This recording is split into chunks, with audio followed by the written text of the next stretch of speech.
Hello, fantasy baseball fans. Let's do an update for week 7, I guess it would be. We are currently in the middle of week 8. Let's take a look at, again, what I would consider to be my money league. Bouncing back a little bit. I definitely don't want to jinx it. But we are 3-4. We went 1-1 the first 2 weeks, lost 3 in a row, so we were 1-4. I think since I've started doing some update videos, things have gotten better. We're now 3-4. We're in 10th place overall, which is still not great, but we are winning this week, at least so far. And if we win this week, I think we jump up to something like 7th, which puts us right back in the mix. So 22 weeks in the season, my goal again would have been something like 12-10. So if we can hit 4-4, we're pretty much on pace to be able to make that. So let's take a look at my team here real quick. And in fact, what I'm going to do is hit stats for the season. Drake Baldwin has been awesome. I've got him in more than one league. And, I had talked a little bit about maybe grabbing a couple of catchers again. And I've got Herrera, who I've also been starting, by the way.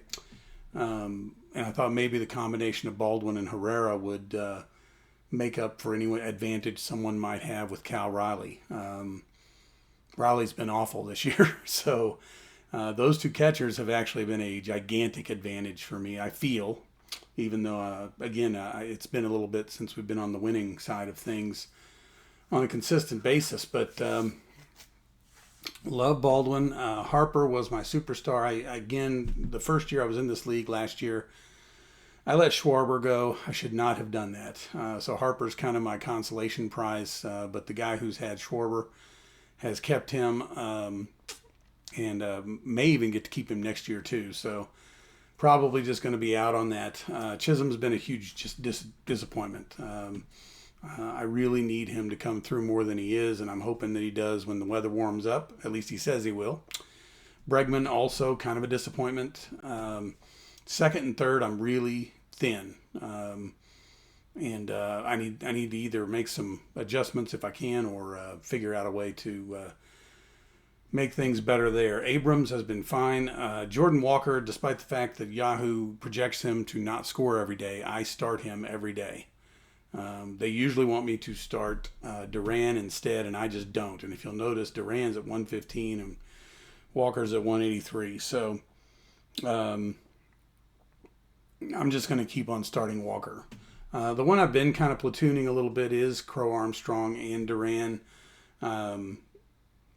I remember Pete last year was really, really hot in the summer, but he cooled off at the end, and I'm expecting the same. So Tucker has not been the superstar that I hoped he would be. I mean, if Drake Baldwin's got 185 and Tucker's got 146, then there's some upside downness going on here. And again, that's why I think I don't feel bad about my team. I can tell you I do think as the season goes on, it will play out that I'm going to be in pretty good shape here. I picked him pretty late, and he just kind of fills in on off days. Jose Fernandez was a pickup, and he may be the first one gone if I need to make room. Same thing with Marsh. Bush was a keeper, and he's filled in. And really all these guys have kind of made, fit their role. When I got them, I had an idea for them, and they've pretty much matched that. Roman Anthony on the IL kind of sucks. I was really hoping he would be a superstar, and there is still the chance that will happen. Lately, the pitching has been coming around. Imanaga has been awesome. I started Lodolo over King just because fresh arm, and he was pitching against the Nationals, and that did not work out so great. Lost out about 3 points there. Wasn't that big a deal. Fairbanks just came back off the IL. One of my really good finds on the waiver wire has been Sobrowski. We've been doing some holds this year for points, and I don't think they had done that in the past.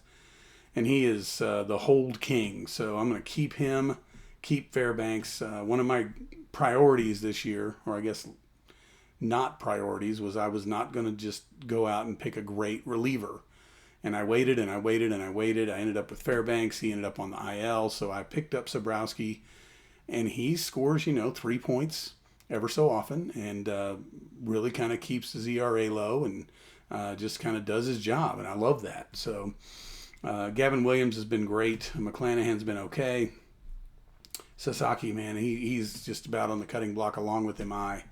These two guys, once Cole comes back, one of them might have to be gone. So that's kind of a rundown on like I say, the big money league.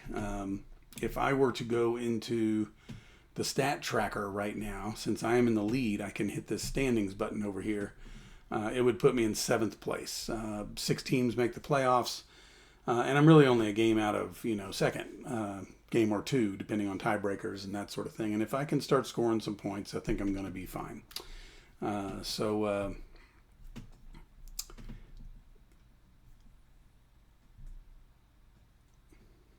Let's take a look at this one's just kind of a for fun league, and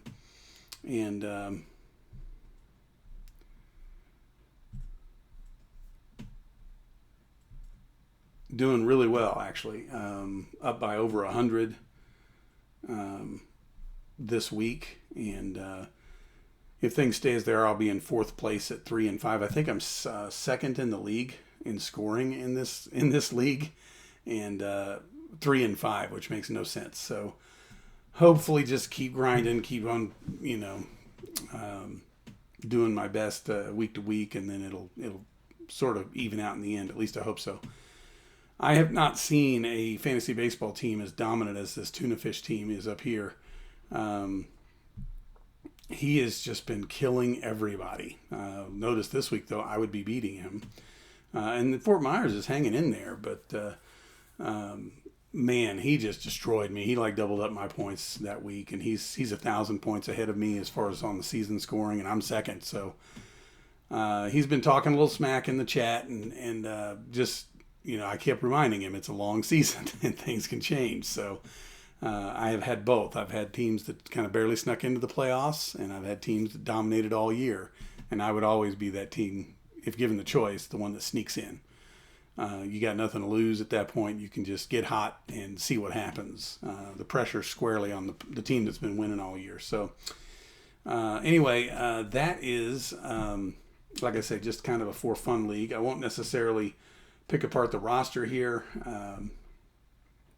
but let's just take a look at it real quick. JJ Weatherholt was a waiver wire pickup. I cannot believe that happened. Connor Griffin I drafted. Churio came off the IR, and I've been putting him in. Moniak's been kind of a nice waiver wire pickup as well. Christian Walker was also a waiver wire pickup. This one's a little different in that it allows for a lot more pitching. So I picked up Foster Griffin. He is leading the league in ERA, and I figured, well, shoot, let's give it a shot. And there it is, 14 points. So that team's been doing pretty well. Let's look at Fantrax. And this would be my oldest standing dynasty league, and we are struggling. Right now we're winning this week, 219 to 142.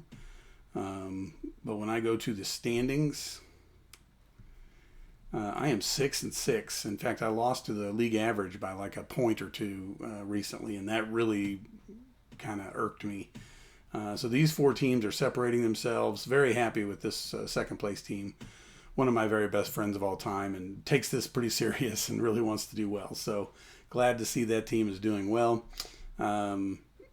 2 defending champions. This is year 3. I won the first year. Rosalita won the second year.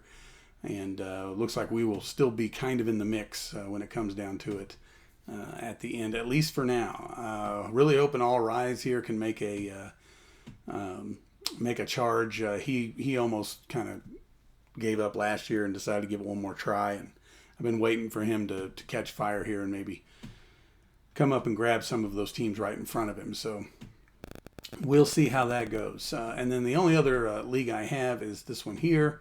We are 3-2. Well, actually 3-2-1, which is weird. We got a tie. I tied with the first place team. And we are in 6th place, and really kind of still, again, doing well. Looks like second place in scoring. So for some reason, just can't get the schedule winch off our back. But here's the roster on this one. A lot smaller and a lot more kind of. There's only one IR spot right now. I've got Mize in there. Not a whole lot you can do on this league as far as moving people around and that sort of thing. So again, just grinding it out. Trying to just be there at the end. That's the idea. So anyway, that pretty much covers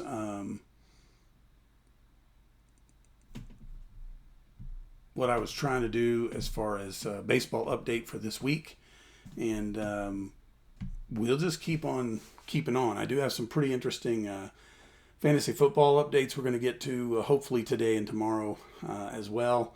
If you're looking to get started on some of your fantasy football analysis. So anyway, that covers week 7/week 8 update for fantasy baseball here at the lovely Make the Waffle Studios in Longmont, Colorado. Y'all stay safe out there.